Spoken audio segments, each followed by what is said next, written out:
দেখেন ভাই, এই ডাটা কেবলের কিন্তু দিন শেষ। এই ডাটা কেবল আপনার পিসিতে লাগাইতে হবে না, আপনার মোবাইলেও লাগাইতে হবে না। আর এই ডাটা কেবল ছাড়াই আপনি পিসি থেকে বা মোবাইল থেকে আপনি সমস্ত কিছু ট্রান্সফার করে নিতে পারবেন। তো চলুন আমি দেখিয়ে দিচ্ছি কাজটা আপনি কিভাবে করবেন। ভিডিওটি শেয়ার করে কাছে রেখে দেবেন। আর প্রতিদিনের গুরুত্বপূর্ণ ভিডিও পেতে পেজটি ফলো করে আমার সাথেই থাকবেন। প্রথমে আপনাকে ছোট্ট একটা অ্যাপস ডাউনলোড করে নিতে হবে। প্লে স্টোরে আপনি প্রবেশ করবেন।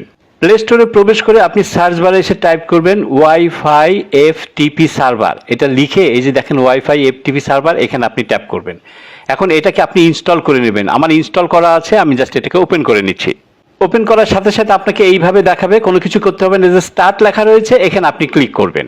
এখন এখানে দেখেন সার্ভার ইউআরএল লেখা দেখছেন, এই লেখাটা অ্যাকচুয়ালি আপনাকে কাগজে লিখে রাখতে হবে, অথবা আপনি এটাকে চেপে ধরে এটাকে কপি করবেন। কপি করে হোয়াটসঅ্যাপ বা মেসেঞ্জারে আপনি নিতে পারেন। এখন আপনি আপনার কম্পিউটারে প্রবেশ করবেন বা ল্যাপটপে চলে আসবেন। এসে দিস পিসি অথবা মাই কম্পিউটার যে ফোল্ডারটি আছে এটা আপনি ওপেন করে নেবেন। এই যে উপরে দিস পিসি লেখা রয়েছে, এই লেখাটা এখানে আপনাকে লিখতে হবে, ওই যে সার্ভার ইউআরএল যেটা ছিল। আপনি সেই মেসেঞ্জার বা হোয়াটসঅ্যাপ থেকে আপনি সেই লেখাটা কপি পেস্ট করে এখানে দিতে পারেন, অথবা লিখে দিবেন। লেখাটা ভালো করে মিলিয়ে দেখবেন, তারপরে আপনি এন্টারে প্রেস করবেন। প্রেস করার সাথে সাথে দেখবেন যে পিসির সাথে মোবাইলে কানেক্ট হয়ে যাবে।